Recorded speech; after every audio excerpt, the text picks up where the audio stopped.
يخلقكم في بطون أمهاتكم خلقا من بعد خلق في ظلمات ثلاث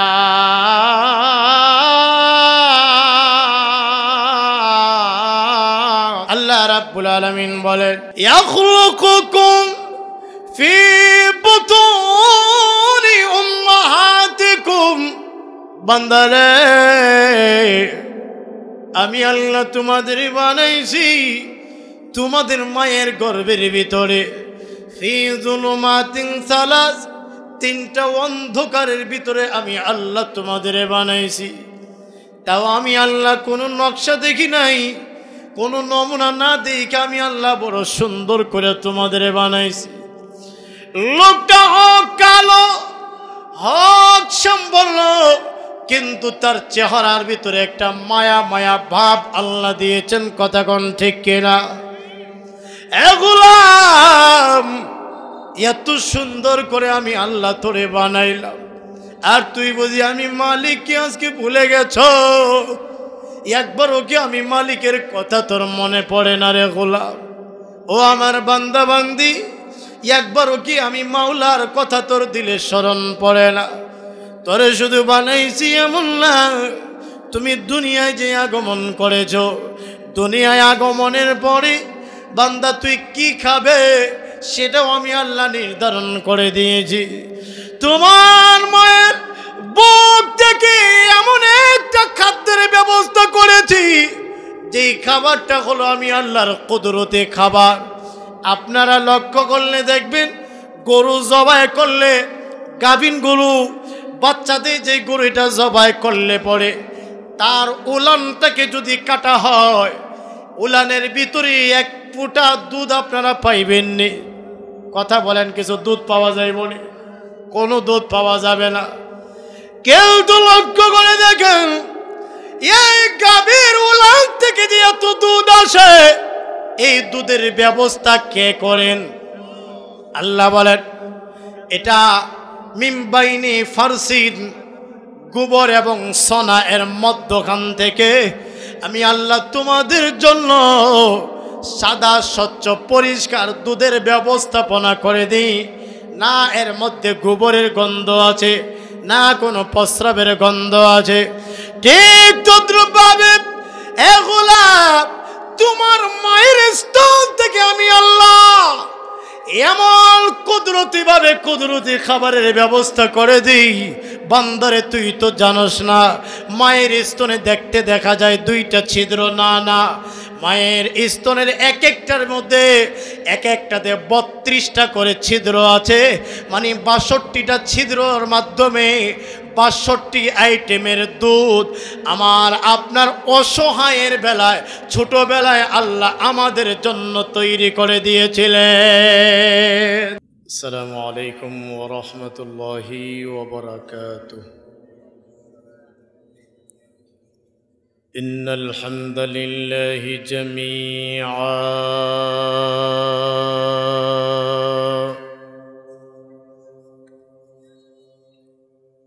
والصلاة والسلام على رسول الله أما بعد فأعوذ بالله من الشيطان الرجيم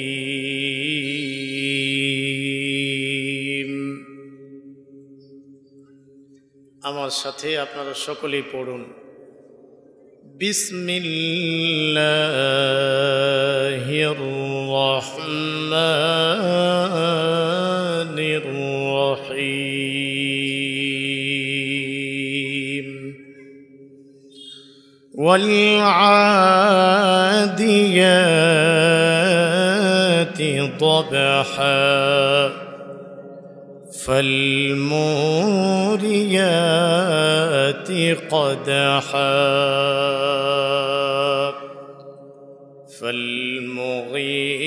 فالمغيرات والناشرات صبحا فأثرن به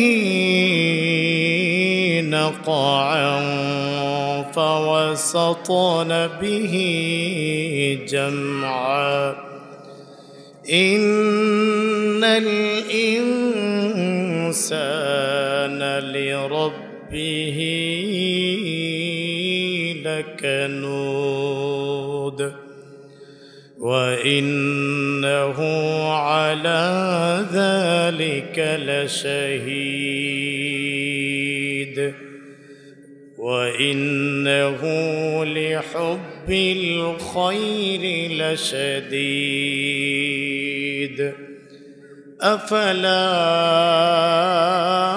يعلم إذا بعثر ما في القبور وحصل ما في الصدور إن ربهم بهم يومئذ لخبير صدق الله العظيم وقال رسول الله صلى الله عليه وسلم الدنيا سجن المؤمن وجنة الكافر أو كما قال عليه الصلاة والسلام سبحانك لا علم لنا إلا ما علمتنا إنك أنت العليم الحكيم سبحانك لا فهم لنا إلا ما فهمتنا إنك أنت الجواد الكريم আমরা সকলেই মহব্বতের সাথে দুরূদ শরীফ পাঠ করি اللهم صل على محمد وعلى آل محمد كما صليت على إبراهيم وعلى آل إبراهيم إنك حميد مجيد اللهم بارك على محمد وعلى آل محمد اللهم بارك على محمد وعلى آل محمد كما باركت على إبراهيم وعلى آل إبراهيم إنك حميد مجيد প্রিয় হাজিরিন একটি সূরা আমি আপনাদের খিদমতে তিলাওয়াত করেছি সূরাটির নাম হলো সূরাতুল আদিয়া আপনারা শুনেছেন এই সূরাটি এবং অনেকে যারা কোরআন পারেন তিলাওয়াত করে থাকেন আদিয়া এর অর্থ হলো গমন করা অর্থাৎ খুব স্পিডে চলাফেরা করা এই সূরাটির ভিতরে 11টি আয়াত এই সূরাতে 11টি আয়াত আছে আব্দুল্লাহ ইবনে মাসউদ রাদিয়াল্লাহু তাআলা আনহু এর মতে এই সূরাটি মক্কায় অবতীর্ণ হয়েছে তাইলে সূরাতুল আদিয়াটা আব্দুল্লাহ ইবনে মাসউদ রাদিয়াল্লাহু আনহুর মতে মক্কায় অবতীর্ণ হযরতে ইবনে আব্বাস রাদিয়াল্লাহু আনহুর মতে সূরাটি মদিনায় অবতীর্ণ এই সূরাটি এতে বিশেষ করে দুইটা মন্দ স্বভাবের অবস্থা আল্লাহ তুলে ধরছেন একটা মন্দ স্বভাব হইল মানুষ অকৃতজ্ঞ আল্লাহ তাআলার অফুরন্ত নিয়ামতে ডুবন্ত থেকে তবুও মানুষ আল্লাহর অকৃতজ্ঞ আসলে বাস্তব ঠিক না বেঠিক এই একটা মন্দ স্বভাবের মন্দতা আল্লাহ তাআলা তুলে ধরছেন স্মরণ করাইয়া দিয়েছেন তোমাদের কাজটা বড় মন্দ, এত নিয়ামতে ডুবন্ত থেকে তোমরা আল্লাহর নাশুকরিয়া করো, অকৃতজ্ঞ কেমনে হও।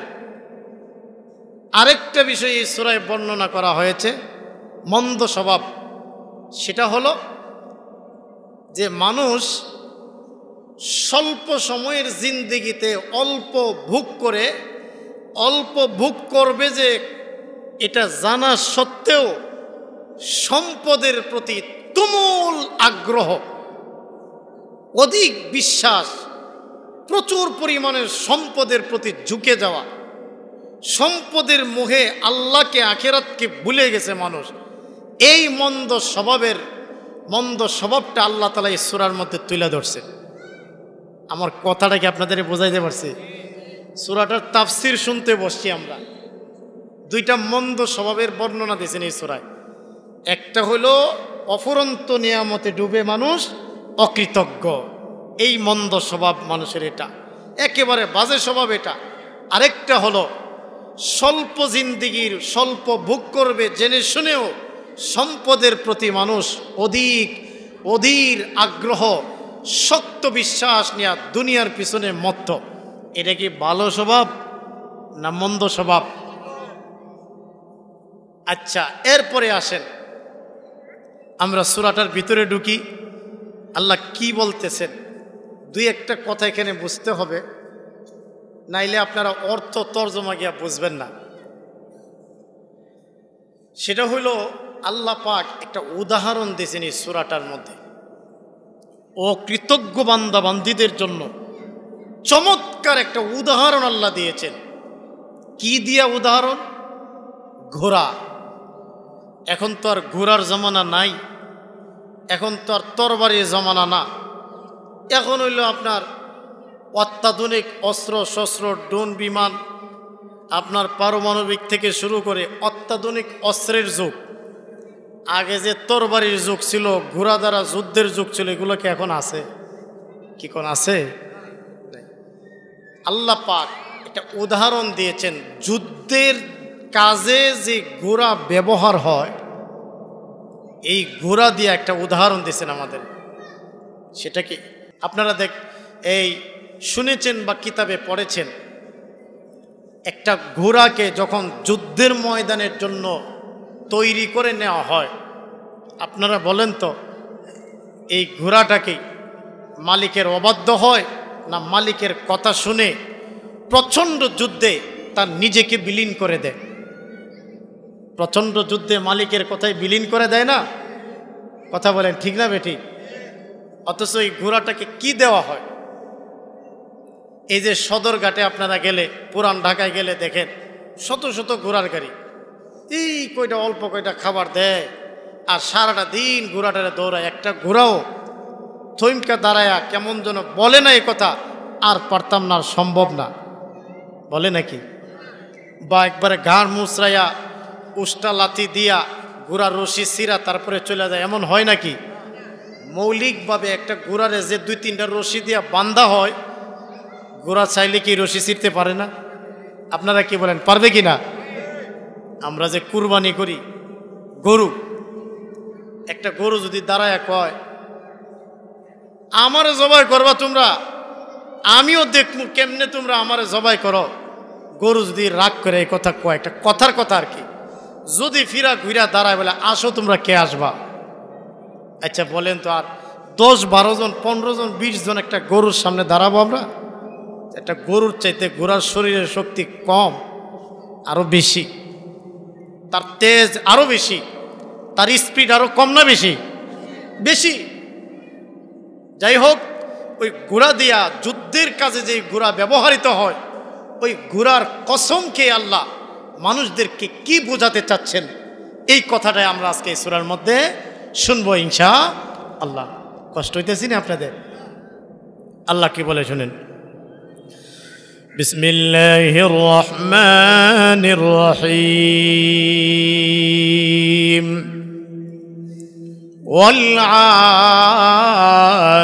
والعاديات ضبحا। আল্লাহ বলেন, আল্লাহ কসম খাচ্ছেন শপথ, কসম, ঊর্ধ্বশ্বাসে যেই ঘোড়া তুমুল বেগে গমন করে দৌড়ায়, ঊর্ধ্বশ্বাসে অর্থাৎ যুদ্ধের সময় যেই ঘোড়া ঊর্ধ্বশ্বাসে দৌড়ায়, ঊর্ধ্বশ্বাস জিনিসটা আমি আমার ভাষায় আপনাদের বোঝাই। প্রচণ্ড বেগে যখন ঘোড়া দৌড়ায় তার একটা হাঁপানি আসে কিনা, এটা আমরা বলি হাঁপানি, এরকম একটা হাঁপানি আসে। এই হাঁপানির সময়ও কিন্তু ঘোড়াটা থমকে দাঁড়ায় না যে মালিক আমি আর সামনে যাব না, বলে। আল্লাহ রাব্বুল আলামিন ঊর্ধ্বশ্বাসে দৌড়ানো গমনকারী ঘোড়ার শপথকে বলতেছেন ওয়াল আদিয়াতি দবহা। শপথ ঊর্ধ্বশ্বাসে গমনকারী ঘোড়ার। এরপরে আল্লাহ বলেন ফাল মুরিয়াতি কদহা। ঊর্ধ্বশ্বাসে দৌড়ানেওয়ালা ঘোড়া, তার শপথ। এবং তার পদাঘাতে, তার পায়ের আঘাতে, পাথরের মধ্যে যে আঘাত করে, আঘাতের কারণে অগ্নিস্ফুলিঙ্গ ওঠে, আগুনের মতো ফুলকি বের হয়, ওই জিনিসের কসম আল্লাহ খাচ্ছেন। এরপরে আল্লাহ কি বোঝাইতে চায় কয়েকটা শপথ খেয়ে পরে, একটু পরে গেলে, সামনে গেলে আপনারা আলোচনা বুঝবেন।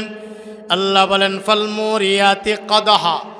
ঘোড়ার পায়ের আঘাতে, ঊর্ধ্বশ্বাসে চলনেওয়ালা ঘোড়ার পায়ের আঘাতে পাথর থেকে যে অগ্নিস্ফুলিঙ্গ বিচ্ছুরিত হয়। ফাল মুগীরাতি সুবহা।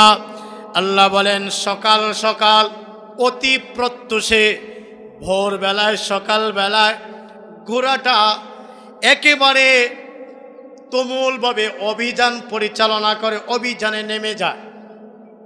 আমি অর্থটা করছি, পরে ব্যাখ্যা দিব। এরপর আল্লাহ বলেন ফাআসারনা বিহি নাকা।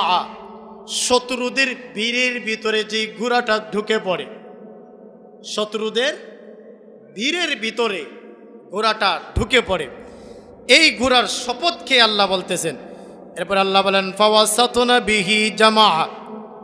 ফাআসারনা বিহি নাকা এর অর্থ হলো ফাআসারনা বিহি নাকা, ঘোড়ার পায়ের আঘাতে ধুলা বালিগুলো বিচ্ছুরিত হতে থাকে, ধুলা বালি উড়তে থাকে।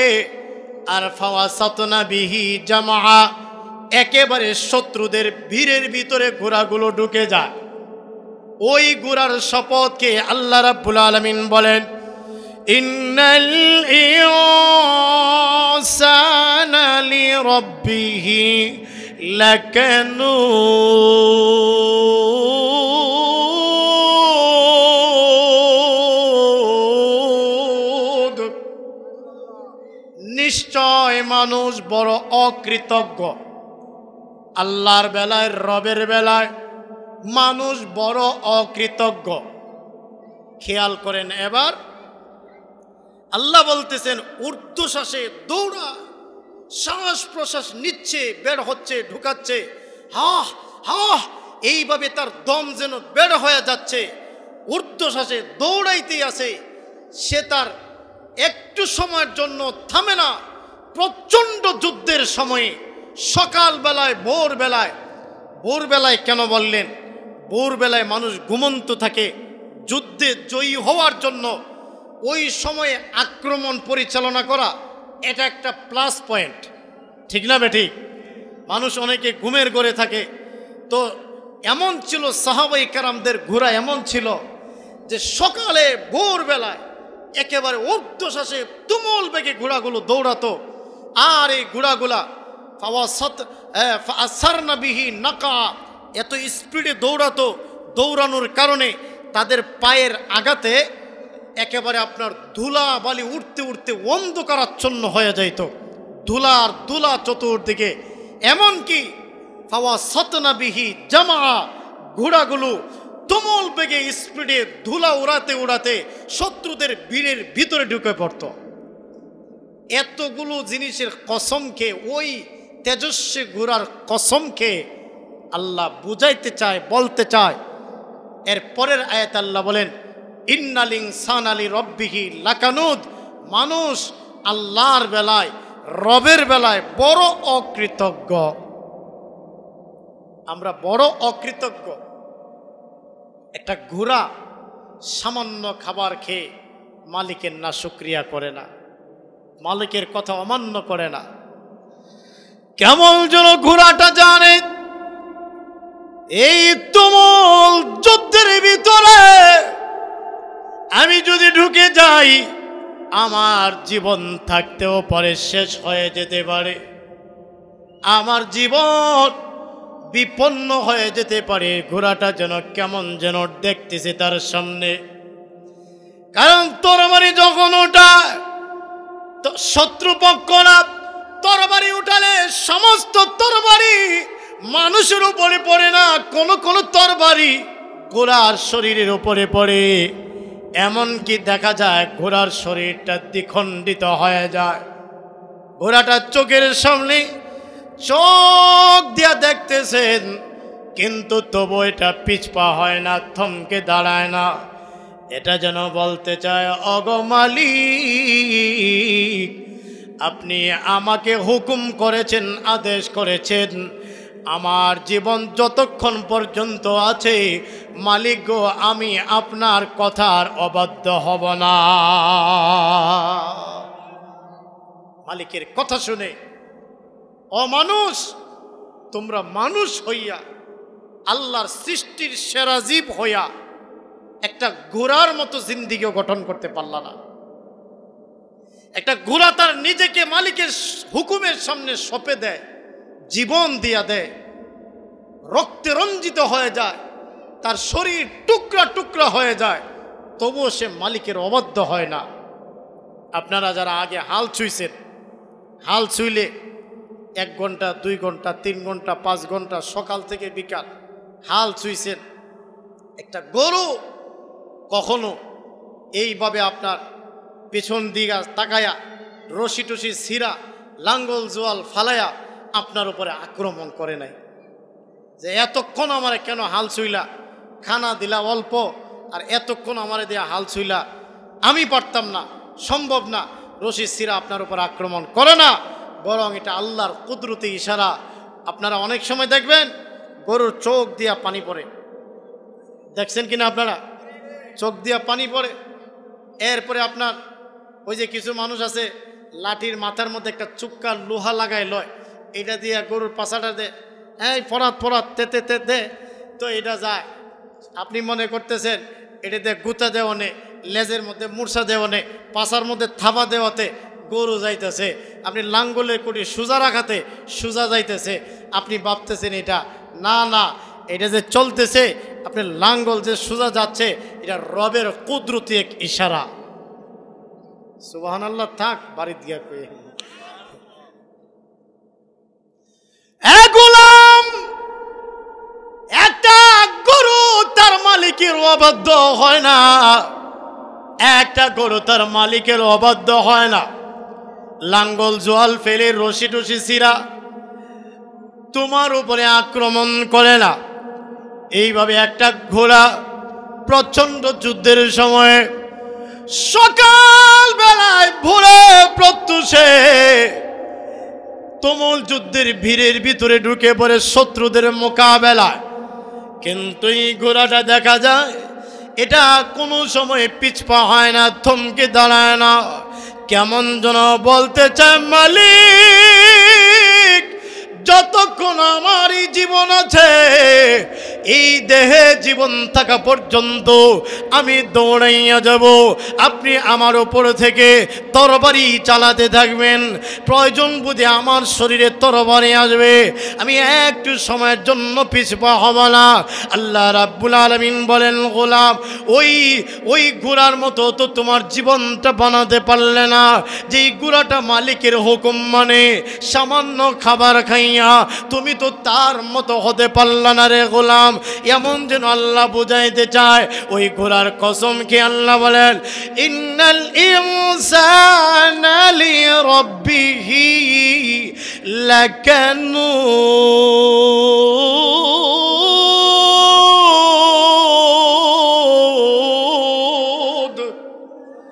নিশ্চয় মানুষ বড় অকৃতজ্ঞ। আল্লাহ রাব্বুল আলামিনের এত নিয়ামত খাইয়া এক কথায় আল্লাহর নিয়ামতে আমরা ডুবন্ত আছি। এরে গোলাম, তোর একটা পানির মাছ যেমনি ভাবে তার ডানে পানি, বামে পানি, উপরে পানি, নিচে পানি, এরে গোলাম যেমনি ভাবে একটা পানির মাছ পানির ভিতরে ডুবন্ত থাকে, তার চতুর্দিকে পানি থাকে, ঠিক তেমনি ভাবে ও আমার বান্দা বান্দিরা, তোমরাও রবের নিয়ামতে ডুবন্ত আছো। আল্লাহর নিয়ামতে ডুবন্ত থেকে তুমি মাওলার অকৃতজ্ঞ, তুমি মাওলার নিয়ামতের শুকরিয়া আদায় করো না, তুমি মাওলাকে ডাকো না, তোমার মতো নিমক হারাম আর কেউ নাই।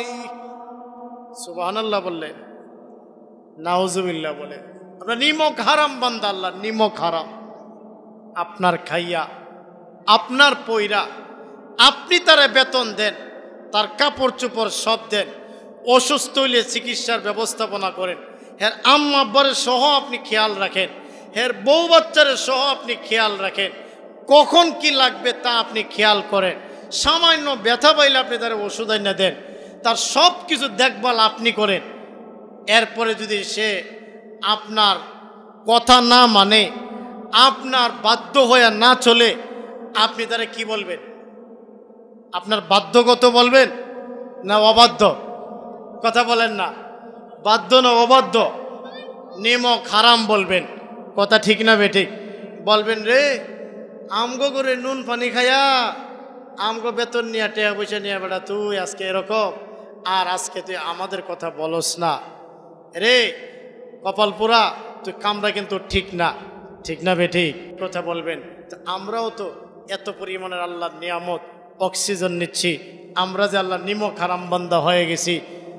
ওয়াজ করলে গিয়া যদি মনটা ধরে তাইলে দুই এক ওয়াক্ত নামাজ পড়বো, হুজুর ওয়াজটা আজকে ভাল লাগছে না, আজকে নামাজে যাওন লাগবো।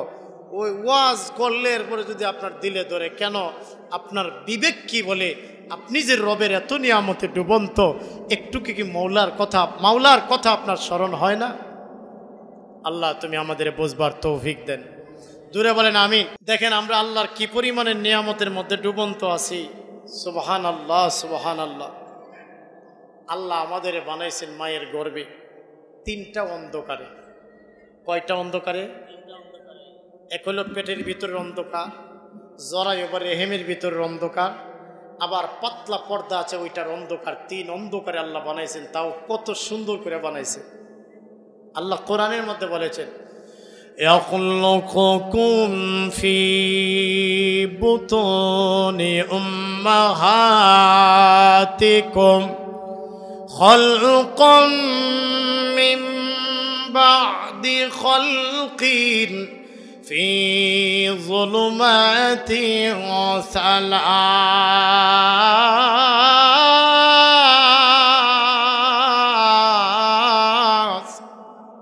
আল্লাহ রাব্বুল আলামিন বলেন, ইয়াখলুকুকুম ফি বুতুনি উম্মাহাতিকুম। বান্দারে আমি আল্লাহ তোমাদের বানাইছি তোমাদের মায়ের গর্ভের ভিতরে, ফি যুলুমাতিন সালাস, তিনটা অন্ধকারের ভিতরে আমি আল্লাহ তোমাদের বানাইছি। তাও আমি আল্লাহ কোনো নকশা দেখি নাই, কোনো নমুনা না দেখে আমি আল্লাহ বড় সুন্দর করে তোমাদের বানাইছি। লোকটা হোক কালো, হোক সম্পন্ন, কিন্তু তার চেহারার ভিতরে একটা মায়া মায়া ভাব আল্লাহ দিয়েছেন। কথা কোন ঠিক কিনা? এগুলাম এত সুন্দর করে আমি আল্লাহ তোরে বানাইলাম, আর তুই বুঝি আমি মালিক কি আজকে ভুলে গেছ? একবারও কি আমি মালিকের কথা তোর মনে পড়ে না রে গোলাম? ও আমার বান্দা বান্দি, একবারও কি আমি মাওলার কথা তোর দিলে স্মরণ পড়ে না? তোরে শুধু বানাইছি এমন না, তুমি দুনিয়ায় যে আগমন করেছ, দুনিয়ায় আগমনের পরে বান্দা তুই কি খাবে সেটাও আমি আল্লাহ নির্ধারণ করে দিয়েছি। তোমার মায়ের বুক থেকে এমন একটা খাদ্যের ব্যবস্থা করেছি যেই খাবারটা হলো আমি আল্লাহর কুদরতে খাবার। আপনারা লক্ষ্য করলে দেখবেন গরু জবাই করলে, গাভিন গরু বাচ্চাদের যে গরুটা জবাই করলে পরে তার উলানটাকে যদি কাটা হয়, উলানের ভিতরে এক ফোঁটা দুধ আপনারা পাইবেন নি। কথা বলেন, কিছু দুধ পাওয়া যায় বলে? কোনো দুধ পাওয়া যাবে না। কেউ তো লক্ষ্য করে দেখেন এই গাভীর উলান থেকে যে এত দুধ আসে, এই দুধের ব্যবস্থা কে করেন? আল্লাহ বলেন এটা মিমবাইনি ফারসিন, গোবর এবং সোনা এর মধ্যখান থেকে আমি আল্লাহ তোমাদের জন্য সাদা স্বচ্ছ পরিষ্কার দুধের ব্যবস্থাপনা করে দিই। না এর মধ্যে গোবরের গন্ধ আছে, না কোনো প্রস্রাবের গন্ধ আছে। ঠিক তদ্রুপভাবে এগুলা তোমার মায়ের স্তন থেকে আমি আল্লাহ এমন কুদরতিভাবে কুদরতি খাবারের ব্যবস্থা করে দিই।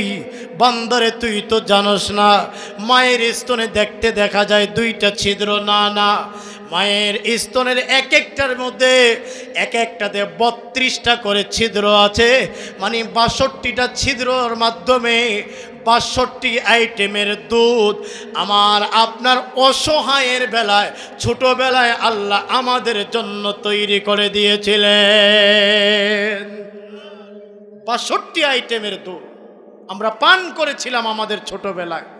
ও অকৃতজ্ঞ না ফরমান, কেমনে তুমি তোমার মাওলাকে ভুলে যাও? শুধু তা নয়, আল্লাহ হাদিসে কুদসির মধ্যে বলতেছেন যে তোমরা ছোটবেলায় এত জ্বালাতন মা বাবারে করছো, আমরা করছি, আপনারা করছেন। আল্লাহ যদি দয়া করে আমাদের না বাঁচাইতেন, মা বাপরে এত জ্বালাতন করছি, আমরা বাঁচবারই কথা না, বাঁচলাম কেমনে? আল্লাহ হাদিসে কুদসির মধ্যে বলেন জালতু লাকা নাহরান ফি সদরি আবাওয়াইকা, ও গোলাম তোর মা বাবার ভিতরে মহব্বতের একটা ঝর্ণা দ্বারা আমি সৃষ্টি করে দিছি। আমার দেওয়া মহব্বত নিয়া তোমারে মহব্বত করে লালন পালন করে বড় করছে। আর না হয় যেই জ্বালাতন করছো আসার দেওয়া মাইরা ফালাইতো, আমার দেওয়া কুদরতি মহব্বত ঢেলে দিয়েছিলাম তোমার মা বাবার ভিতরে। ওই মহব্বত দিয়া তোমার মা বাবা তোমারে মহব্বত করছে। সুবহানাল্লাহ বলবেন না? আর না হয় আমরা বাঁচতাম? এত কষ্ট এত জ্বালাতন মা বাপরে করছি, আল্লাহ মহব্বতের ঝর্ণা দ্বারা সৃষ্টি করছে। ওই রবকে আজকে আমরা ভুলে গেছি।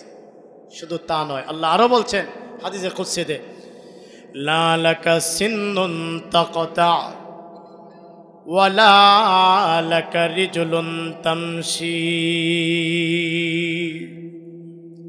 এ গোলাম, তোমার ছোটবেলায় ছিল না তোমার দাঁত দিয়া কেটে কেটে খেতে পারো, এমন দাঁতের ব্যবস্থা ছোটবেলায় ছিল না।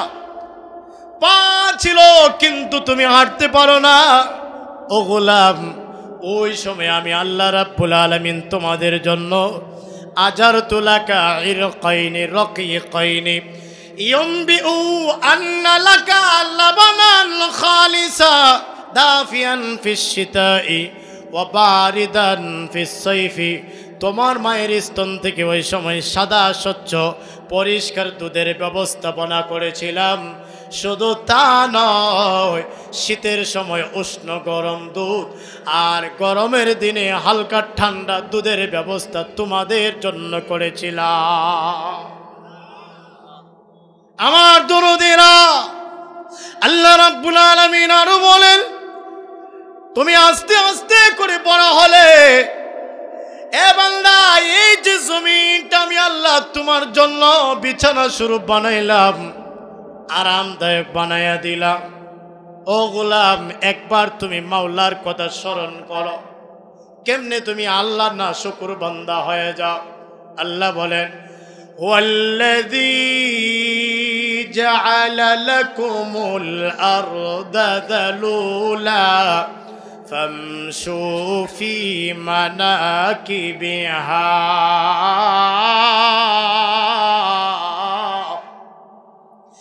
এই জমিনটাকে হুয়াল্লাযী, তিনি তোমার সত্তা, তিনি সেই সত্তা জাআলা লাকুমুল আরদা যালুলা, এই জমিনটাকে বিছানা স্বরূপ বানাইছেন, আরামদায়ক বানায়া দিয়েছেন। অন্য আয়াতে আল্লাহ বলেন জাআলা লাকুমুল আরদা মিহাদা, কোন আয়াতে বলেন জাআলা লাকুমুল আরদা কিফাতা। কোথাও বলেন কিফাতা, কোথাও বলেন মিহাদা, কোথাও বলেন জালুলা। তোমাদের জন্য গোলাম এই জমিনটারে আরামদায়ক বানায়া দিয়েছি, জমিনটা বিছানা স্বরূপ বানাইছি, জমিনটা সমতল বানায়া দিয়েছি, তোমার চলতে যেন অসুবিধা না হয়।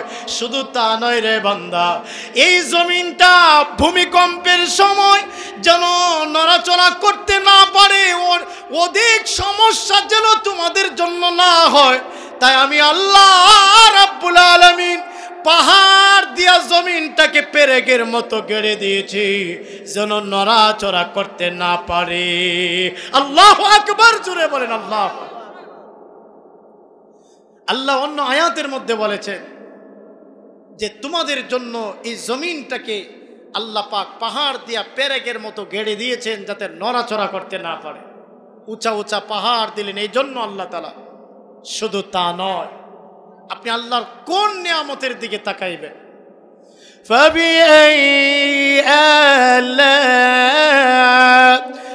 রাব্বিকুমা তুকাযযিবান,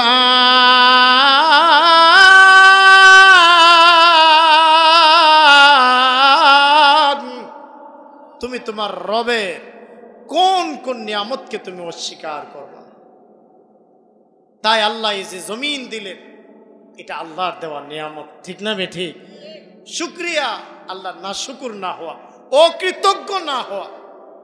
শুধু তা নয়, জমিনের বাঁকে বাঁকে আল্লাহ নদ নদী সাগর মহাসাগর রাখছে। পদ্মা, মেঘনা, যমুনা, কুশিয়ারা, বাল্লা, ব্রহ্মপুত্র, তুরাগ, বুড়িগঙ্গা, এইভাবে আরব সাগর, ভারত সাগর, আটলান্টিক মহাসাগর আল্লাহ পাক রেখেছেন, এবং সাগর দিয়া মাছের ব্যবস্থা করছে। কথা বলেন ঠিক না বেঠিক? সেই আপনার আমেরিকা থেকে, সেই আফ্রিকা থেকে, সেই আপনার বিভিন্ন দেশ থেকে জাহাজে করে, এই যে আপনার নৌযানে করে নিয়ে আসে মালামালগুলো, এগুলো যদি না আনতেন, দ্রব্যমূল্যের এই যে বর্তমান যে অবস্থা, দ্রব্যমূল্য এত সহজেও আমরা পাইতাম না, আর এত অল্প দামেও পাইতাম না, যদি শিবে জাহাজে না আসতো। কথা বলেন ঠিক না বেঠিক? তো সাগর না থাকলে কিভাবে এই মালামালগুলো আসতো? আল্লাহ কতটা রহম করছেন আমাদের জন্য, নদ নদী আর সাগর মহাসাগর দিয়া। সুবহানাল্লাহি ওয়া বিহামদি। আমি শুধু একটু টাচ দিচ্ছি আপনাদেরকে মাত্র। এইভাবে আল্লাহ আরো বলেন, হুয়াল্লাযী সাখখারা লাকুমুল বাহরা লিতাকুলু মিনহু লাহমান তারিআ,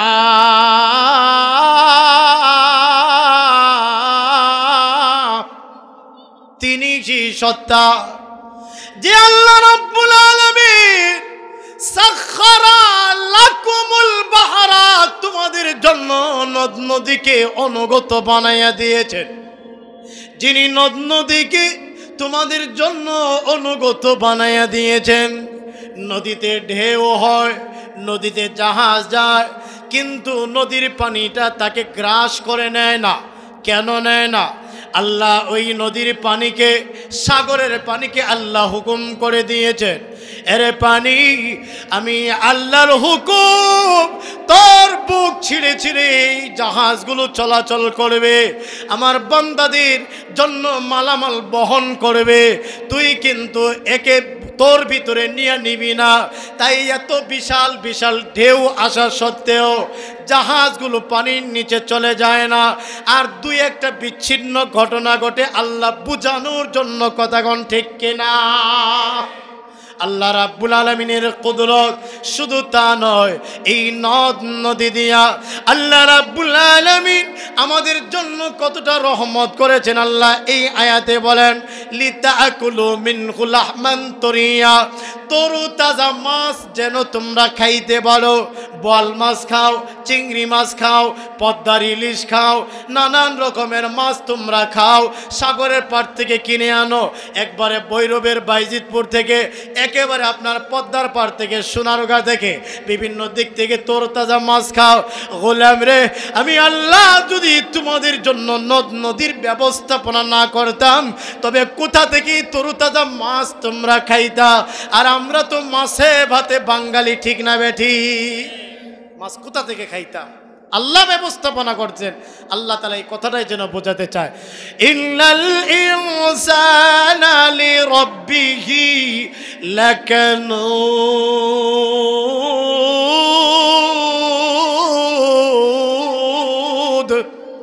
মানুষ বড় অকৃতজ্ঞ।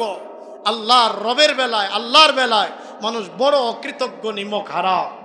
আল্লাহর শুকরিয়া, আল্লাহর দেওয়া, এটাকে শুকরিয়া আদায় করতে চায় না। লম্বা হয়ে যাবে ওইদিকে যদি যাই, দুই একটা আয়াত শুধু আপনাদেরকে শোনাইয়া দেই। আল্লাহ তাআলা আরো বলেন আমাদের জন্য কি ব্যবস্থাপনা করেছেন। হুয়াল্লাযী জাআলাশ শামসা দিয়াআও ওয়াল কমারা নূরা।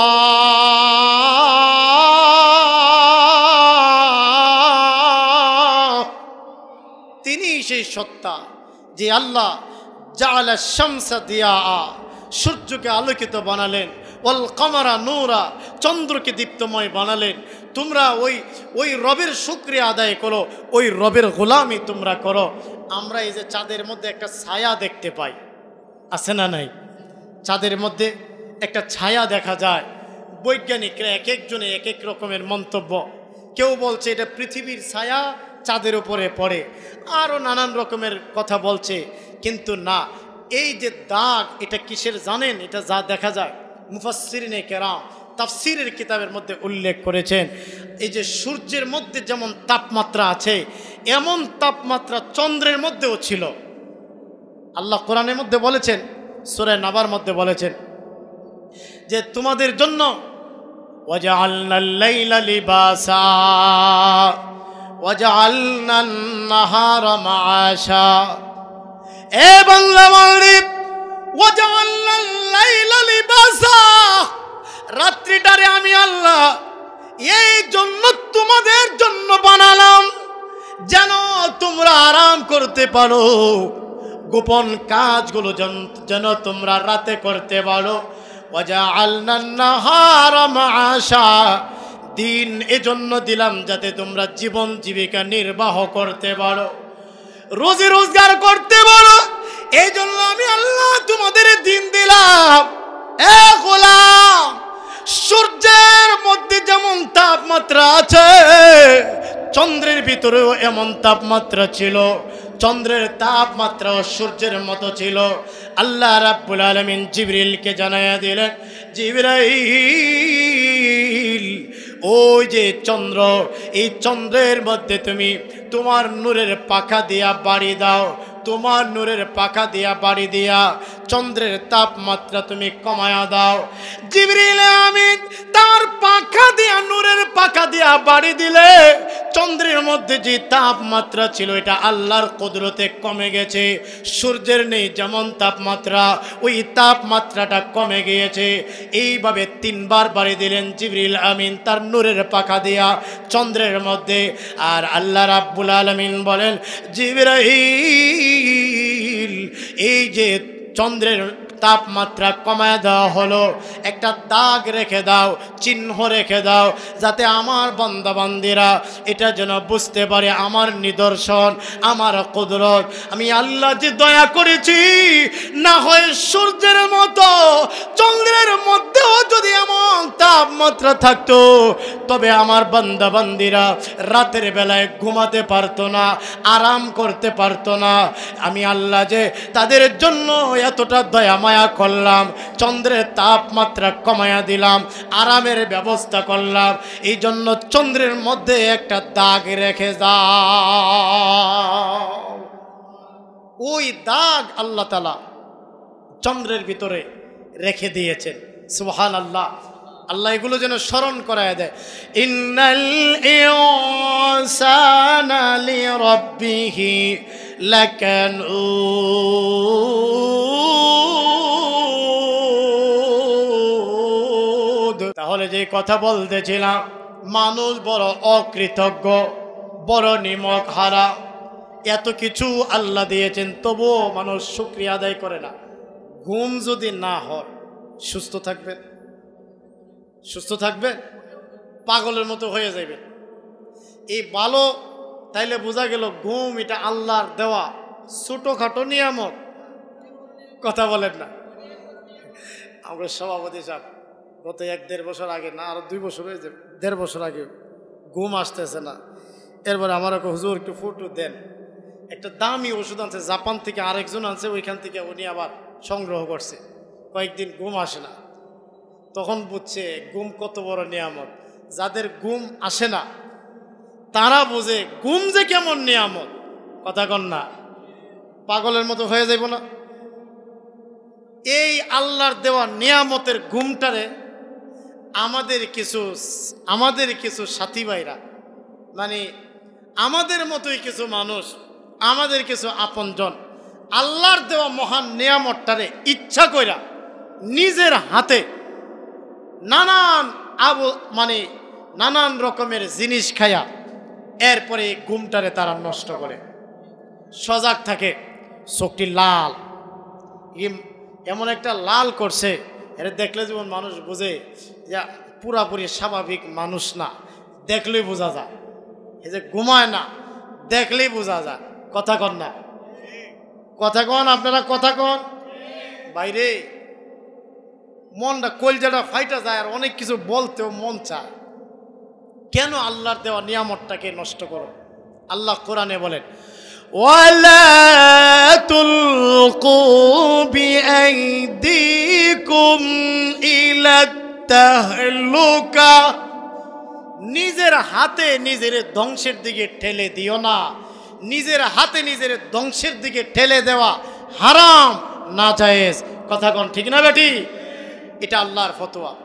যারা আজকে নেশার জগতে চলে গেছে, সে নিজের হাতে নিজের জীবনটা নষ্ট করতেছে। ঠিক না বেটি? কি অপরাধ তার শিশু বাচ্চাটার, তার স্ত্রীর কি অপরাধ?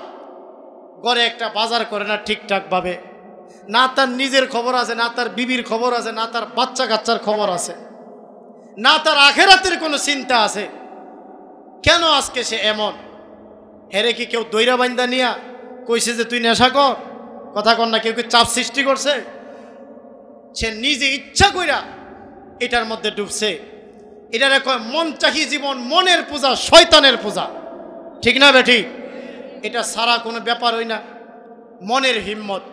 আপনি যদি সাহস করে এখানে দাঁড়ায় যান, দুইটা হাত উঁচু করে, না আমি আর একটা যে কোনো কাজের নিয়তার হিম্মত করলে আমি অমুক কাজটা করতাম না, না, আপনি যদি এমন হিম্মত করেন, আপনার পক্ষে সম্ভব না? সম্ভব কি না? এটা মনের হিম্মত। মনের হিম্মত এটা না। আমরা এই জগতে ঢুকে গেছি, এটাতে ফিরতাম পারতাম না, ফিরতে পারবো। এটা আপনার ওই ঠেলার নাম বাবা, যে একটা কথা আছে না, আমার সভাপতি আর আপনারা মুসল্লিরা অনুমতি দেন, আমি একটা টিম গঠন করবো, 5-10 দিন একবারে আপনার ওই বেত গাছ দিয়ে বাইরে এলে পাশার মধ্যে সবটি ঠিক হয়ে যাইব। কথা কোন ঠিক না বেটি?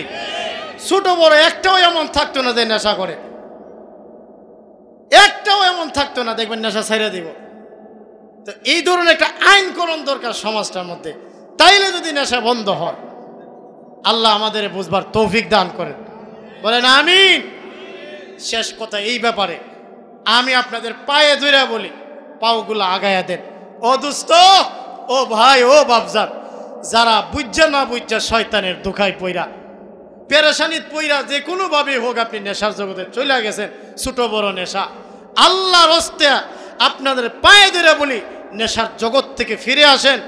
আর মা বাপরে কান্দায়েন না, আর নিজের স্ত্রীকে অশান্তি করেন না, ফ্যামিলিটাতে অশান্তি লাগাইয়েন না, নিষ্পাপ আপনার সন্তানদের হক আপনি আর নষ্ট করেন না। আল্লাহকে হস্তে পায়ে ধরে বলি, আল্লাহ আমাদের বুঝবার তৌফিক দেন, জোরে বলেন আমিন। আর যদি বেচা বিক্রির মধ্যে কেউ সম্পৃক্ত থাকেন, নেশা জাতীয় দ্রব্য, আপনাদেরও আল্লাহর হস্তে বলতেছি, আপনি রিজিক চাইলে আল্লাহ যে কোনোভাবে হালালভাবে আপনার রিজিক আল্লাহ পৌঁছায় দিবে, ওইটার থেকে ফিরে আসেন, আল্লাহ তাদেরকেও তৌফিক দেন, বলেন আমিন। আমার কলিজার টুকরা প্রাণ প্রিয় দরদের মুসল্লিয়ানে কেরাম, যে কথা আপনাদের খিদমতে আমি আলোচনা করতেছিলাম, ঘুম এটা আল্লাহর দেওয়া নিয়ামত। আল্লাহ চন্দ্রের তাপমাত্রাকে কমায়া দিয়েছে। আমার গোলামেরা, আমার বান্দা বান্দিরা যেন বুঝতে পারে এটা আমার কুদরত। আমি যে তাদের প্রতি রহম করেছি, আমি যে তাদের প্রতি দয়া করেছি, এটা যেন বুঝতে পারে।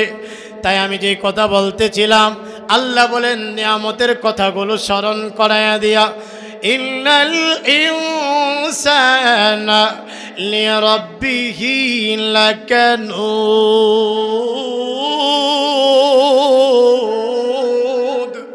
মানুষ রবের বেলায় বড় অকৃতজ্ঞ। কিভাবে তুমি অকৃতজ্ঞ হও, কিভাবে তুমি নাফরমানি করো আল্লাহর, অথচ আল্লাহ তোমাকে কি পরিমাণের নিয়ামত দিয়েছে। বান্দারে, একবার তুমি চিন্তা করে দেখো, একবার তুমি খেয়াল করে দেখো। এরপরে আল্লাহ বলেন, ওয়া ইন্নাহু আলা যালিকা লাশাহীদ।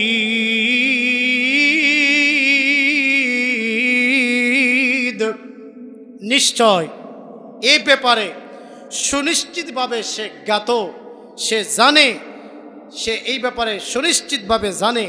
অর্থাৎ মৃত্যুর পরে কি হবে, বা সে তার মনরে জিজ্ঞাসা করলে তার বিবেক, তার মন বইলা দিব। আচ্ছা আচ্ছা, আমাদের প্রধান বক্তা তিনি টেম্পো স্ট্যান্ড পার হয়ে গেছে, বলেন আলহামদুলিল্লাহ। হুজুর কিছুক্ষণের মধ্যে ইনশাল্লাহ তিনি আসবেন।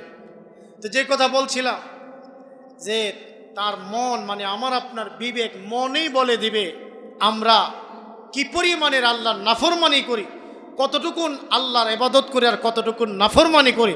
আমার বিবেককে জিজ্ঞাসা করলে আমার বিবেকেই বলে দিবে। কথা কোন ঠিক না? আমাদের বিবেক বলবে না? বলবে। তো এরপরে আল্লাহ রাব্বুল আলামিন বলেন, আমি আয়াতটা সূরাটা শেষ করে দিই, وَإِنَّهُ لِحُبِّ الْخَيْرِ لَشَدِيدٌ।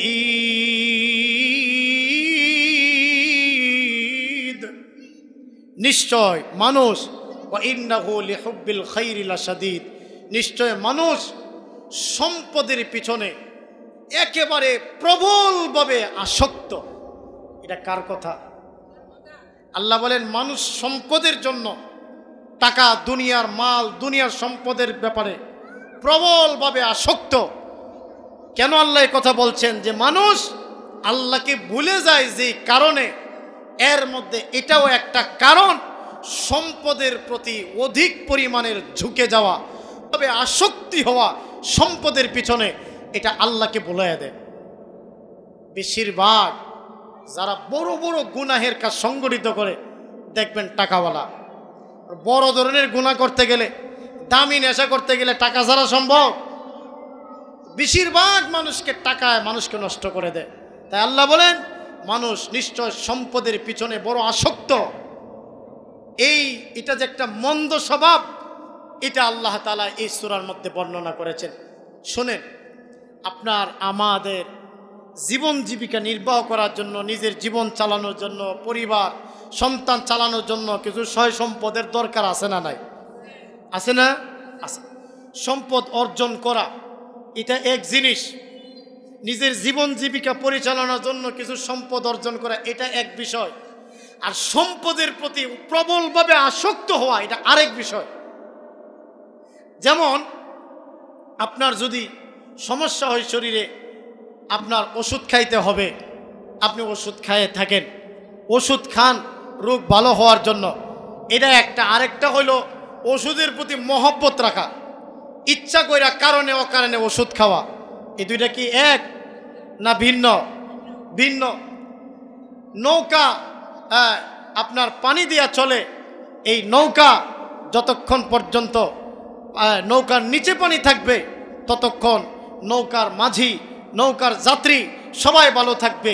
যখন এই পানিটা নৌকার ভিতরে চলে যাবে তখনই কিন্তু বিপদ চলে আসবে। ঠিক তদ্রূপভাবে ধন সম্পদ, জীবন জীবিকা চালানোর জন্য, পরিবার ফ্যামিলি চালানোর জন্য কিছু সম্পদের চেষ্টা করা, রিজিকের চেষ্টা করা, এটা মন্দ না। কিন্তু আপনার ভিতরে ঢুকায় দেওয়া মহব্বত, প্রবলভাবে আসক্ত হওয়া, এটা আপনার ধ্বংসের কারণ। আখেরাত ভুলাইয়া দিবে, রবকে ভুলাইয়া দিবে। এরপরে আল্লাহ সুবহানাহু ওয়া তাআলা পরের আয়াতের মধ্যে কি বলেন, আফালা ইয়ালামু ইযা বু'থিরা মা ফিল কুবুর।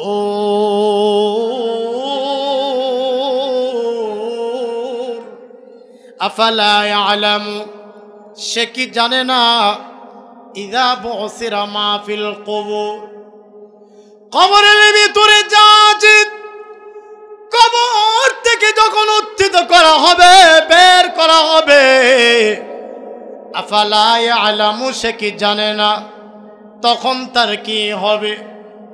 আল্লাহ এটা বুঝাতে চান, বান্দা, কবরে তোমার যে হাড্ডি, তোমার যে হাড় গোশত, তোমার শরীরের যা কিছু রয়েছে কবরের ভিতরে, ইসরাফিলের সিংহায় ফুৎকার দিবার পরে, ফাইনাল ফুৎকারের পরে আল্লাহ আমাকে আপনাকে পুনরুত্থিত করবেন, বিচারের কার্য সংগঠিত করবেন, আল্লাহ বিচার করবেন। আমার আপনার ছোট ছোট বড় ইচ্ছায় অনিচ্ছায়, জানা অজানা, হাতে পায়ে, চোখে মুখে, অঙ্গে প্রত্যঙ্গে, দিল দিমাগে, প্রকাশ্যে গোপনে, দিনে রাতে যা কিছু করেছি সমস্ত অন্যায় নেকি বদির হিসাব হবে সেদিন, ঠিক কিনা? আল্লাহ বলেন, আফালা ইয়ালামু, সে কি জানে না, ইযা বু'থিরা মা ফিল কুবুর, কবর থেকে যা বের হবে এরপরে তার কি হবে। তার হাড্ডি, হাড়, গোশত, মাংস এগুলো একত্রিত করে আবার একটা পূর্ণ বডি দান করে রূহটা তার শরীরে দিয়া তাকে যখন বিচার করা হবে, সে কি জানে না ওই বিচারের সময় তার কি উপায় হবে, তার যে বিচার হবে সে কি জানে না? আল্লাহ প্রশ্ন রাখতেছেন আমাদের কাছে। এরপরে পরবর্তী আয়াতে আল্লাহ বলেন, ওয়াহুসিলা মা ফিস সুদূর,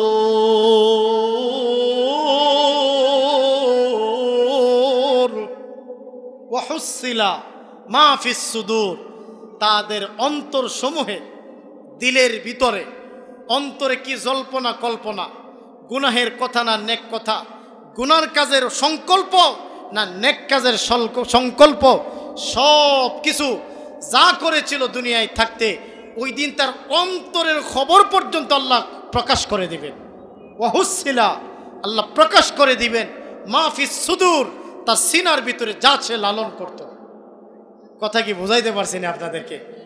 আমার দরদিরা, প্রাণ প্রিয় মুসল্লিয়ানে কেরাম, মুরব্বী বাপজানেরা, যুবক ভাইয়েরা, আমাদের অন্তরের খবর আল্লাহ জানেন। অন্তরে আমি দিনে রাতে কি কল্পনার জল্পনা করি, গুনাহের কাজ, গুনাহের কথা, গুনাহের বিষয়, নাকি আল্লাহর দিনের কথা, নাকি আল্লাহর মহব্বত, বরত্ব, আল্লাহর ভালোবাসা আমার অন্তরে লালন করি, সেই জিনিসটা পর্যন্ত ওয়াহুসিলা, সেদিন প্রকাশ করে দেওয়া হবে। ভাই গো, গুনাহ করতে বড় সাবধান, কোন গুনাহ করতে বড় সাবধান। আমি আপনি যা করি সব রেকর্ড হয়, সব সাক্ষী হয়। এই যে অন্তর, এটা আল্লাহর দেওয়া, আল্লাহ আমাদের স্মরণ করাইয়া দেয়। ইন্নাস সামআ ওয়াল বাসারা ওয়াল ফুআদ কুল্লু উলাইকা কানা আনহু মাসউলা।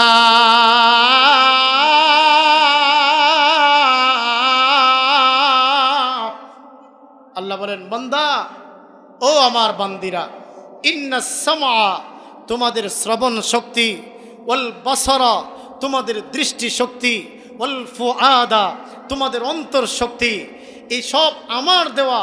আর কুল্লু উলাইকা কানা আনহু মাসউলা, এই চোখ, এই কান, এই দিল কোন কাজে ব্যয় করেছ, আমি আল্লাহর কাছে তোমরা জিজ্ঞাসিত হবে, জিজ্ঞাসিত হবে। তুমি আমরা জিজ্ঞাসিত হব। ভাই গো, পায়ে ধরে বলি আল্লাহকে ওয়াস্তে, এগুলো আল্লাহর দেওয়া নিয়ামত। আমি তো এই কথা বলি আপনাদের প্রায় সময়। আজকে যদি আল্লাহ আমাদের কোনো প্রতিবন্ধী বানাইতেন, বিকলাঙ্গ বানাইতেন, হয়তো খিলকেতের মোড়ে, কোনো রাস্তার মোড়ে হয়তো ভিক্ষা করা লাগতো। আল্লাহ দয়া করে এত সুন্দর করে আমাকে আপনাকে বানাইছেন এই হাতটা দিয়া গুনাহ কামাই করার জন্য। বলেন, গুনাহ কামাই করার জন্য? এই চোখটা দিয়া গুনাহ করার জন্য?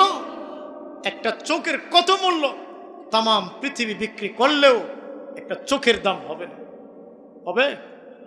হবে না। অথচ আল্লাহর দেওয়া এত বড় নিয়ামতটাকে আমরা অপাত্রে ব্যবহার করি, আমরা এটাকে গুনাহের জায়গায় ব্যবহার করি।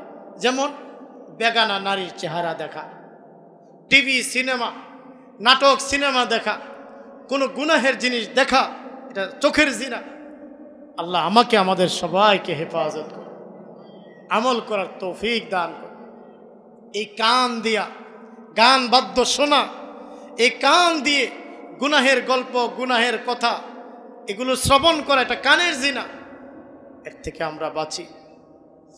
আল্লাহ রাব্বুল আলামিন বিচারের দিনে, আসরের দিনে যদি আমাকে আপনাকে জিজ্ঞাসা করেন, ও খিলক্ষেতের বড়ুয়ার যুবক, বড়ুয়ার মুরব্বী, বড়ুয়ার নারীরা, দুনিয়ায় যখন তোমাদের পাঠাইয়াছিলাম আমার দেওয়া হাতটা ছিল নিষ্পাপ, আমার দেওয়া হাতটা ছিল নিষ্পাপ, কোনো গুনাহ ছিল না।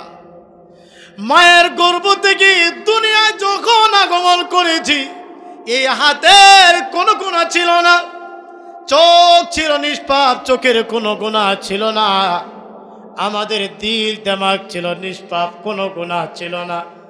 আল্লাহ যদি জিজ্ঞাসা করে, বান্দা আমার দেওয়া ওই নিষ্পাপ হাতটা আমাকে ফেরত দে, আমার দেওয়া নিষ্পাপ চোখটা ফেরত দে, আমার দেওয়া নিষ্পাপ অঙ্গ প্রত্যঙ্গ ফেরত দে, আপনারা কি বলেন? সেদিন কোনো জবাব আল্লাহর কাছে আমাদের থাকবো না। কেন? এই হাতের গুনাহের অভাব নাই, এই চোখের গুনাহের অভাব নাই, এই দিল দিমাগের গুনাহের অভাব নাই। আমরা নিজেরা তো জানি না। আমার মা, আমার বাপ, আমার ভাই, আমার মুসল্লি কেউ যদি আমার গুনাহের কথা জানে, তাইলে আমার বাপ আমার সন্তান বলে স্বীকার করবে না, আমার মা আমার সন্তান বলে স্বীকার করবে না, আমার স্ত্রী আমাকে স্বামী বলে স্বীকার করবে না, আমার সমাজ আমাকে ধিক্কার দিবে আমার গুনাহের কথা যদি সমাজ জানে।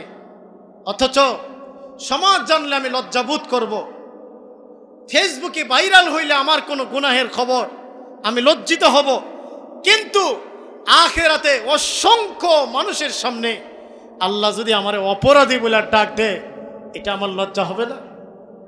কথা বলেন না আপনারা? তাই আল্লাহর কাছে দোয়া করো, ও মাওলা অসংখ্য মানুষের সামনে তুমি আমার অপরাধী বলে ডাক দিও না গো আল্লাহ, আমার গুনাহগুলো মাফ করে দাও। বান্দার গুনাহ যত বড়, আল্লাহর দয়া মায়া তার চেয়ে কোটি গুণ বেশি প্রশস্ত। সুবহানাল্লাহ। সূরাতুজ জুমারের 53 নং আয়াতে আল্লাহ বলে দিয়েছেন, قل يا عبادي الذين أسرفوا على أنفسهم لا تقنطوا من رحمة الله।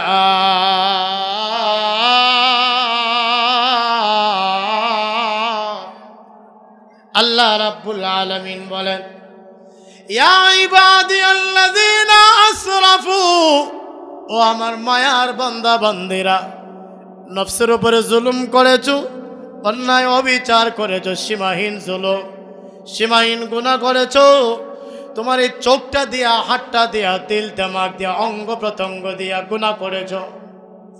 আল্লাহ বলেন, লা তাকুনাতু মির রাহমাতিল্লাহ, আল্লাহর রহমত থেকে তুমি দূরে যাও না, আল্লাহর রহমত থেকে নৈরাশ হয় না রে বান্দা, বরং ইন্নাল্লাহা ইয়াগফিরুয যুনুবা জামিআ, তুমি মাওলার কাছে চাও, তুমি আল্লাহর কাছে দিল থেকে চোখের পানি ছেড়ে অন্তর থেকে চাইতে দেরি, তোর তাওবা কবুল করতে দেরি হবে না।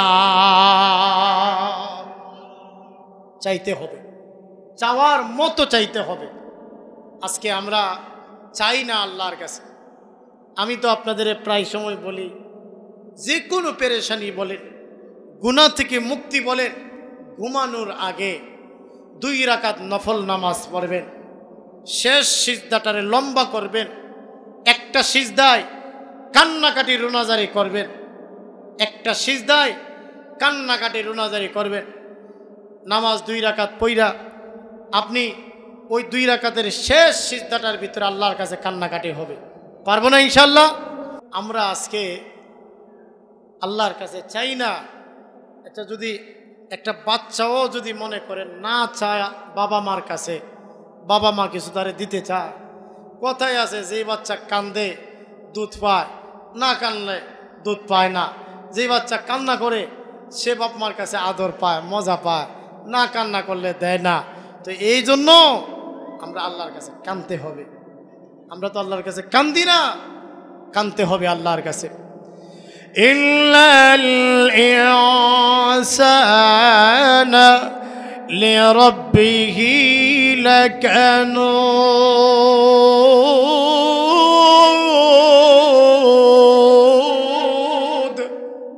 নিশ্চয় মানুষ বড় অকৃতজ্ঞ, আল্লাহর কাছে চায় না। আল্লাহ এত দয়া করছেন আমাদেরকে, আর আমরা আল্লাহর দয়া মায়া পায়া আমরা গেছি নষ্ট হইয়া। আল্লাহ করছেন দয়া, আমরা গেছি নষ্ট হইয়া। আর না হয় রমাদান মাসে দিনের বেলায় যখন খানা খায় লোকমা নেয়, ফেরেশতার সাথে সাথে যদি তারে বাড়ি লাগাইত, যখন মানুষ গুনাহ করে সাথে সাথে যদি ফেরেশতা তারে শাস্তি দিত। কিন্তু আল্লাহ আমাদের পড়ছে দয়া, আমরা গেছি নষ্ট হইয়া। ঠিক না বেঠি? আল্লাহ তুমি আমাদেরকে তোমার দয়া ভিক্ষা দান করো, হেদায়াত ভিক্ষা দান করো, ঈমান ভিক্ষা দান করো। আল্লাহ আল্লাহর কাছে চাইতে হবে। আমার গুনার কথা আমার বাপ মা ভাই আপনজন শুনলে, দেশবাসী শুনলে আমার লজ্জা লাগে। আর আমার গুনাহের কথা যে আল্লাহ দেখতেছেন শুনতেছেন, এই জিনিসটা আমার কাছে লজ্জা লাগে না। কেন আজকে আমরা গুনাহ থেকে একেবারে গাফিল হয়ে গেছি?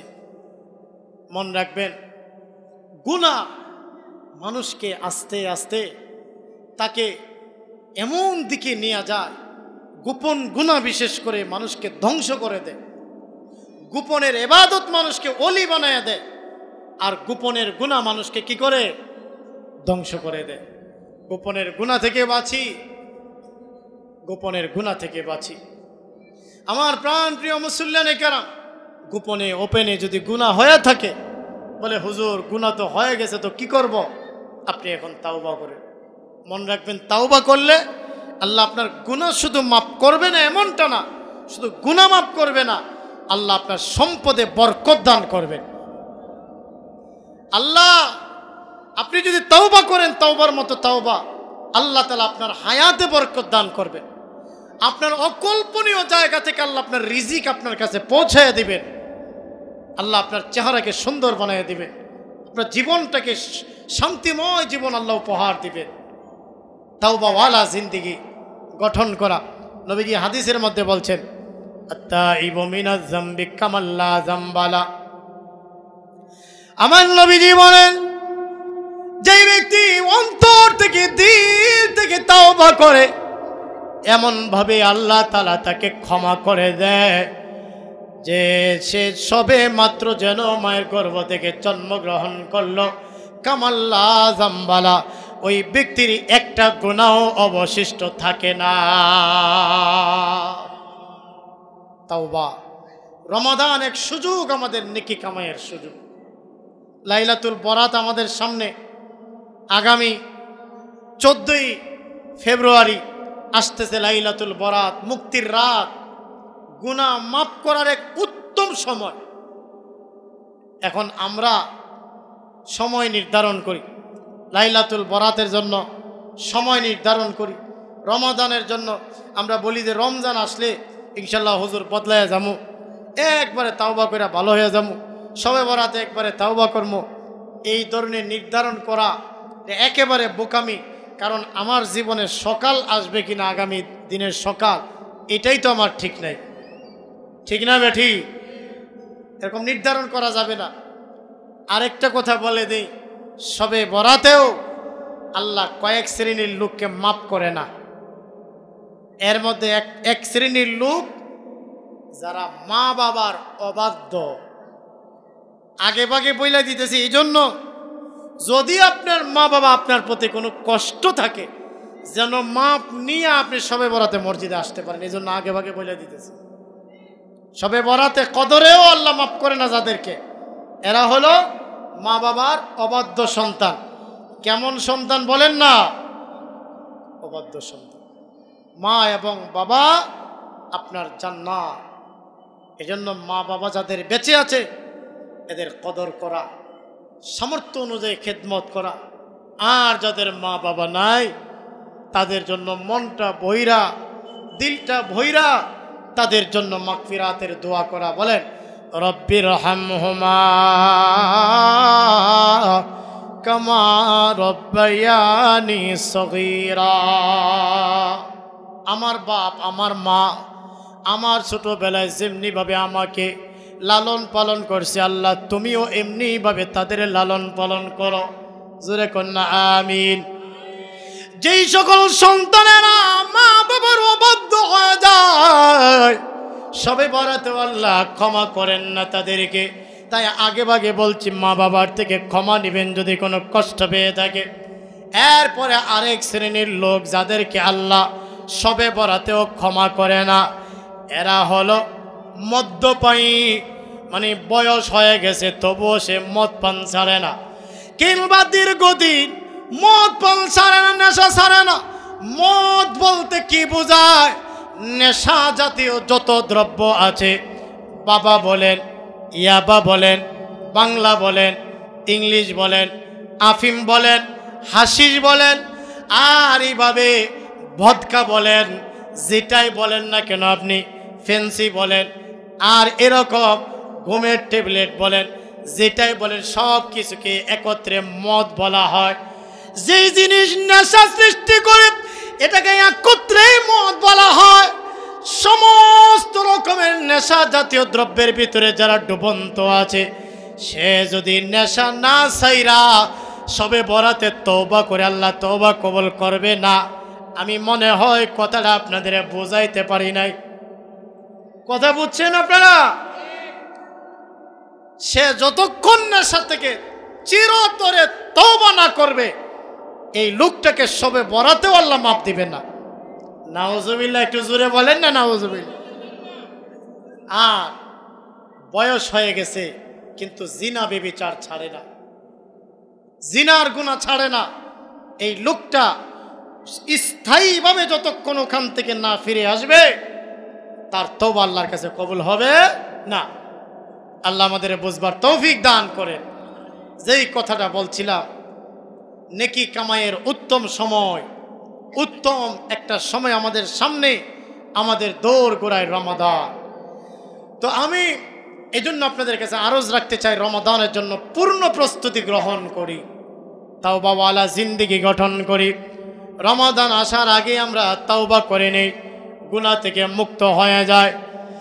আল্লাহ বলেন, ইয়া ইবাদিয়াল্লাযীনা আসরাফু আলা আনফুসিহিম লা তাকনাতু মির রাহমাতিল্লাহ।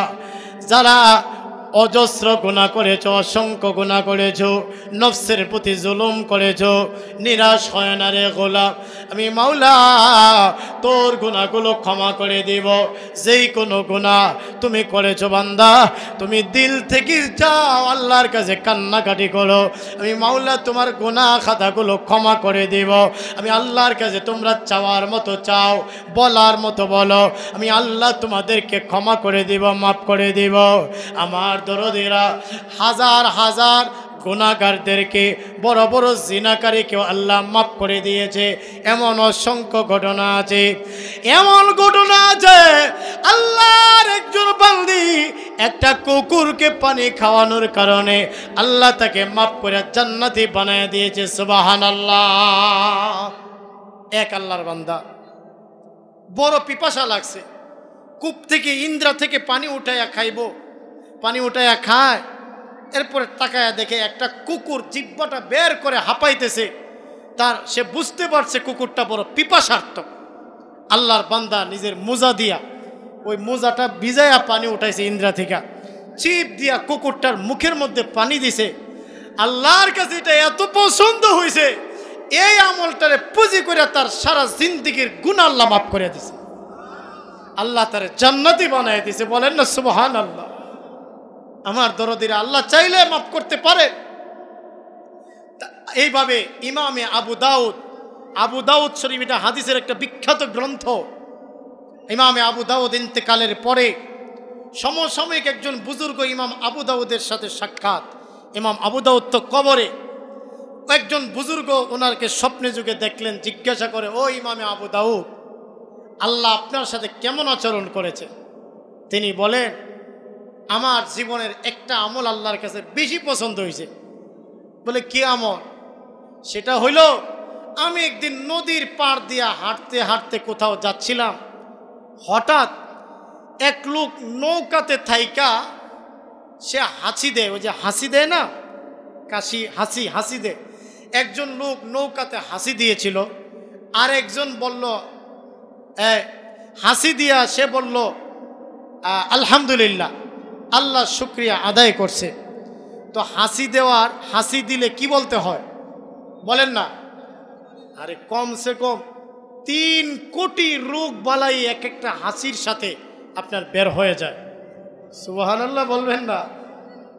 এত বড় নিয়ামত এটা। তো ইমামে আবু দাউদ বলেন, আল্লাহর এক বান্দা হাসি দিয়া আলহামদুলিল্লাহ বলছে, আর আলহামদুলিল্লাহর জবাবে নিয়ম হইল পাল্টা জবাবে যে আলহামদুলিল্লাহ শুনবে তার জবাবে বলতে হয় ইয়ারহামুকাল্লাহ। তো আমি, ইমামে আবু দাউদ বলেন, আমি তার আলহামদুলিল্লাহর জবাবে ইয়ারহামুকাল্লাহ বলবো যে সে তো একটু দূরে, আমি তার এটা শুনছি ঠিক, কিন্তু আমি বললে সে শুনবে না। তাই একটা ছোট্ট কুশা নৌকা কিছু দিরহাম দিয়া ভাড়া কইরা আমি ওই নৌকাটার কাছে, তার কাছে গিয়া বললাম ইয়ারহামুকাল্লাহ। তার আলহামদুলিল্লাহর জবাবে আমি বললাম কি ইয়ারহামুকাল্লাহ। আমার আল্লাহর কাছে আমার এই আমলটা এত পছন্দ হয়েছে, এটাকে ওসিলা করে আমার গোটা জিন্দেগীর সমস্ত আমল, নেক আমল কবুল করে আমাকে জান্নাতের মেহমান বানায়া দিয়েছেন। তাইলে বলেন, আল্লাহ চাইলে মাফ করতে পারেন কি পারেন না? বাজারুর রশিদের বিবি কবর দেশে চলে যাওয়ার পরে কোন একজন আল্লাহর ওলি তাকে স্বপ্নে দেখলেন, ও জুবাইদা, আল্লাহ কেমন আচরণ করেছে তোমার সঙ্গে? জুবাইদা বলেন, আমার জিন্দেগীর একটা আমল আল্লাহর কাছে বড় পছন্দ হয়েছে। কি গো তোমার আমলটা? বলে, আমার আমলটা হলো কোনো একদিন মসজিদে আজান হইতেছিল, আজানের শব্দটা আমি শুনেছি, আল্লাহু আকবার যখন মুয়াজ্জিন বলতেছিলেন আমি আজানের ধ্বনিটা শুনেছিলাম। আজানের আওয়াজ শুনে আমার মাথায় তখন কাপড় ছিল না, আমি তখন কাপড়টা টেনে দিলাম, আমি তখন পর্দা করলাম, আজানটাকে যেন আমি সম্মান করলাম। আমার এই আমলটা আল্লাহ রাব্বুল আলামিনের কাছে এত পছন্দ হয়েছে, আল্লাহ রাব্বুল আলামিন আমার এই আমলটাকে পুঁজি বানাইয়া আমার জিন্দেগীর সকল গুনাহ ক্ষমা করে দিয়েছে, আর আমাকে জান্নাতের মেহমান বানাইয়া দিয়েছে। মা বোনদেরকে বলছি, মা, আম্মা, বোনেরা, আমার এই বড় আর মায়েরা, বোনেরা, আপনাদেরকে বলছি, আপনারা যারা শুনছেন মাইকের আওয়াজ, পর্দা করলে একটু আজানকে সম্মান করলো, মাথার কাপড়টা টেনে দিল, একটু সময় পর্দা করার কারণে জুবাইদাকে আল্লাহ মাফ করে জান্নাতি বানায় দিয়েছেন। সুবহানাল্লাহ জোরে বলে।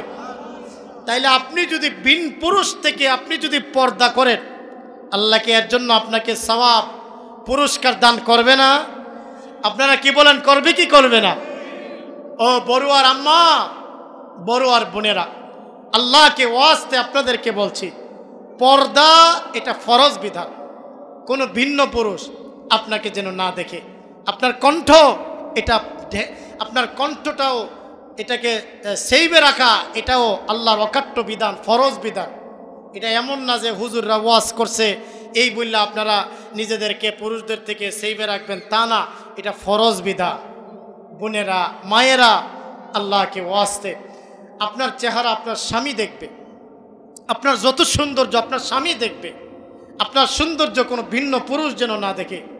অভিভাবকদেরকে বলছি, সম্মান ভালোবাসা রেখে আপনাদের বলছি, বড় মহব্বতের সাথে বলছি, আপনার উপযুক্ত মেয়ে, আপনার স্ত্রীকে আপনি চেহারা খুইলা সাজুগুজু করাইয়া বিভিন্ন অনুষ্ঠানে যদি আপনি নিয়ে যান তো আপনিও গুনাহগার হইলেন, আপনার স্ত্রীকে আপনি গুনাহগার বানাইলেন, আরও 10 জন পুরুষকে আপনি গুনাহগার বানাইলেন। এর জন্য তো আপনি নিজেও দায়ী, আপনি নিজেও দায়ী। এর জন্য আপনাদের প্রতি ভালোবাসা রেখে বলছি, আপনারা আমার মুসল্লি, আপনারা আমার কাছের, আমি আপনাদের ভালোবাসা মহব্বত নিয়ে প্রায় 6 বছর রানিং। আপনারা যদি ভালো না বাসতেন এতদিন থাকা সম্ভব ছিল না, ঠিক না বেঠিক? আপনাদের প্রতি ভালোবেসে বলছি, এটা আল্লাহর কোরআনের অকাট্য বিধান। আমার মেয়ে, আমার স্ত্রী, আমার বোন, আমার মাকে পর্দায় রাখতেই হবে, এটা আল্লাহর বিধান। আমার স্ত্রীর সৌন্দর্য আমি দেখব, কোনো ভিন্ন পুরুষ যেন না দেখে। অনেক বোনদেরকে দেখি, অনেক মায়েদেরকে দেখি বেপর্দায় চলে, মার্কেটে যায়, রাস্তাঘাটে যায়, একটা অনুষ্ঠান হইলে চেহারা খুইলা যায়। আম্মা, আল্লাহর ওয়াস্তে আপনাদের, আল্লাহকে ওয়াস্তে বলছি, আপনার চেহারা কোনো বেগানা পুরুষকে দেখায়েন না।